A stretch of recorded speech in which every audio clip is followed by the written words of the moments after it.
Augusta. Breaking news. We begin with breaking news tonight. The McDuffie County Sheriff's Office is searching for a missing inmate they say walked off a work detail. Take a look here at your screen. Wrdw is currently on the run. Authorities say he left the work detail around 8 tonight. The Glasscock County Sheriff's Office says Dell has ties to the Buster Circle and Raven Road areas of the county. He was booked on charges including kidnapping and fleeing. Authorities say he's 5 feet 7 inches tall and weighs about 140 pounds and was last seen wearing a green jumpsuit and white t-shirt with the word trustee on the back. If you've seen him, call the McDuffie County Sheriff's Office. Much more news tonight as we send things over to First Alert meteorologist Emily Acton with more on what we can expect as we head closer to the weekend. Emily. Yeah, things are looking good as we go throughout the rest of our overnight, but really throughout the day Thursday, we are looking dry for us, but things are still going to be on the cooler side of things. We'll start to warm back up by the end of next week, but I'm not complaining. I don't think many of us are complaining about those 80s, especially when we're not having to deal with any rainfall along with it. You can never rule out a stray shower. I'll say that several times throughout the summer months, but things are really looking mostly dry. Cloudy, though, to start off our day tomorrow. Our average overnight low will be right around 68, 69 degrees. But again, it's going to be cloudy. It'll take us a minute to warm up. We'll get into those middle 80s, though, for our Thursday afternoon. And might see the sun at times for us. But even though things are dry tomorrow, rain is still in the forecast. I'll tell you when coming up.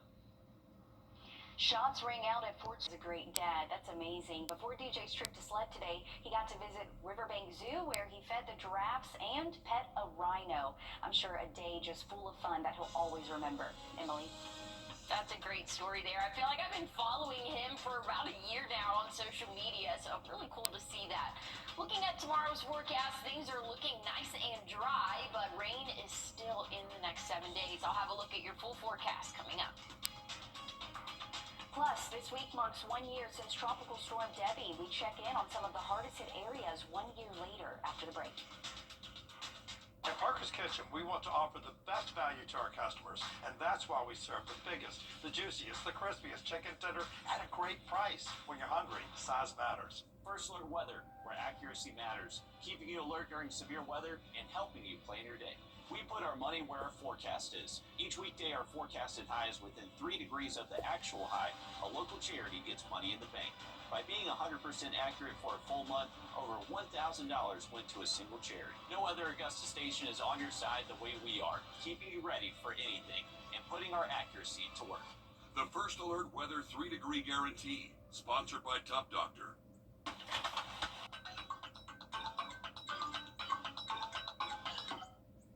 This week marks 1 year since Tropical Storm Debbie flooded parts of the southeast, including here at home. One of the harder hit areas was Bullock County, bordering Screven, Jenkins, and Emmanuel counties.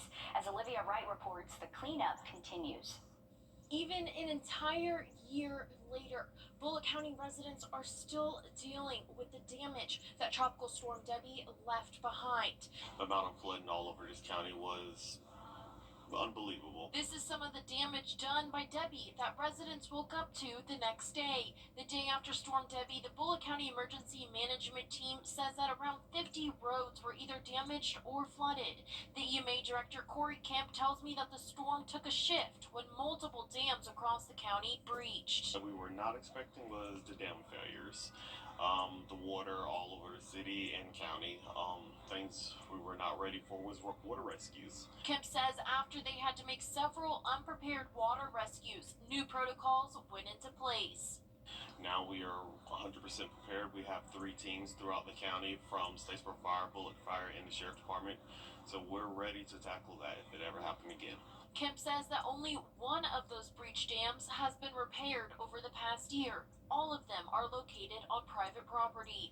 A few roads like this one, Neville's Denmark Road, are still being repaired as a part of this long recovery process. Kemp says going into this hurricane season, the whole county is preparing differently after what they've learned from Storm Debbie. We're going to prepare a little bit differently this year. Last year we were just using a 5-day before the storm come and then a 2-day after. This year we switched to a 7-day to give us a little bit more time to prepare, to give us a little bit more time to pull maps and understand the dynamics of or the way the water flows in Bullock County. The U.S. Department of Agriculture announced $16 billion in assistance for farmers across the county for relief from the droughts and flooding. We have a link to where you can apply on Wrdw.com. Just search Debbie. So far, there does not appear to be a firm deadline, but don't wait to apply. It's crazy to already think, Emily, it's been a year and so many people are still dealing with the impacts of Debbie, but then we can't forget about Helene. Definitely so. I feel like Debbie is kind of just in the far back of our mind just because we did have Hurricane Helene so closely following Debbie. But yeah, that was a historical storm, tons of rainfall. It really just stalled over us here in the CSRA. I remember it was probably 2 or 3 days. I'll have to go back and look exactly, but we just had torrential rain and it just wasn't moving. So that's what made Debbie very, very catastrophic, honestly, and memorable. I want to take a look, though, at what we're dealing with now. Much better weather conditions. Overnight tonight, we're going to drop off into those upper 60s for that average overnight low. Once we get started throughout the day, it's going to be cloudy throughout a good portion of our morning. Once we get into the afternoon, maybe a few breaks in the clouds, and that'll help us warm up into those lower 80s for us throughout the afternoon. Those winds will be anywhere from 5 to 10 miles per hour. So things will be a little bit breezy, but a lot better than what we have been seeing. Again, dry conditions throughout the day. You can never say 100% during the summer months because there's always a chance for an isolated shower, but I think it's going to be pretty similar to what we saw this afternoon. So good news is things are really looking good for our Thursday. Once we get into Friday, starting off the day dry, but the afternoon, that's when we might have a hit or miss shower here or there. Really not going to accumulate too much when it's all said and done.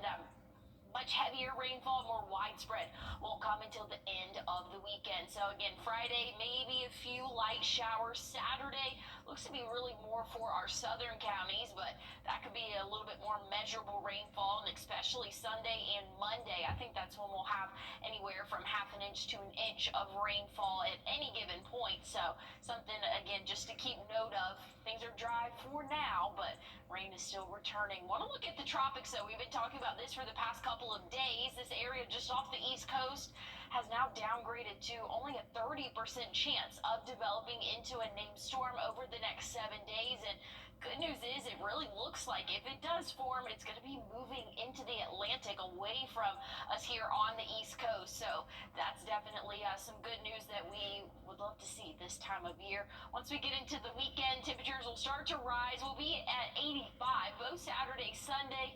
Next week, cruising in the upper 80s. And check it out, Wednesday, that's going to be our 90-degree afternoon, and we'll be cruising in the 90s for the next couple of days after Wednesday next week. So rain is still in the forecast, but it's still summer. We're just kind of in a little cool period right now, Zaina, but don't get too comfortable. The 90s are coming back. All right, enjoy it while we have it. As we head to break, we're giving you a live look from Seattle and your winning lottery numbers.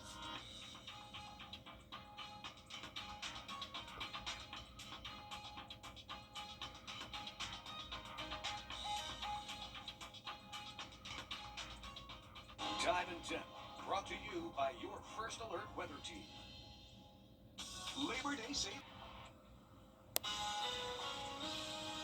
Well, looking at what to wear tomorrow, you can finally put that rain gear up, but keep it close by. You're going to need it for the end of our weekend. I'll have a look at your 7-day one more time coming up.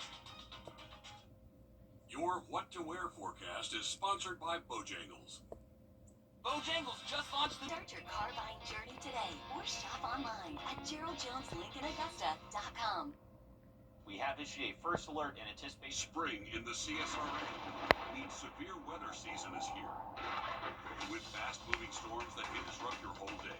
Cloud to ground lightning, that's going to be... But you're good because you watch WRDW First Alert Weather. Alert for all of our counties here. And you get the first alert with forecasts where you live. All the sweeps are working here. Whether it's sunny or severe, we get it right. And you get it first. WRDW First Alert Weather on your side. The Wednesday Addams meal is now available at Wendy's. The limited time meal of misfortune is centered around the dips of the dread. That's 4 Inferno-inspired mystery sauces, along with 10 chicken nuggets, fries, and a small Frosty served in this custom package. It was timed with the Season 2 Part 1 premiere on Netflix today. Fans also have a chance to win $10,000 through a Wednesday Addams themed game in the Wendy's app. I love it. I love it. Yeah. I'm actually enjoying the show right now. I started it today. It's so good. I only watched that first season that they had a couple years ago, but I definitely would be watching. I Definitely. texted my family today and I was like, no one watch it yet. We'll watch it together this weekend. I definitely love the first season as well. So this is pretty cool. I like it when places do, like fast food places do a little twist. I know McDonald's tends to do a lot if there's like a big like Marvel movie or something like that coming out, they'll always do it. So it's pretty cool. I like it, and I like Wendy's. I wish the show came out a little bit more towards Halloween. I do too. Oh. Because I think it's just too hot outside. Like, I look at those temperatures, I'm like, it's too hot outside. Yeah, I can definitely agree. But hey, tomorrow 82. That's the best we're gonna get throughout August. We'll be back in the 90s by the middle of next week. All right, enjoy it while we have it. Thanks, Emily. Thanks for tuning in tonight. We hope you join us for News 12 this morning at 4:30. Be safe. It's lush green.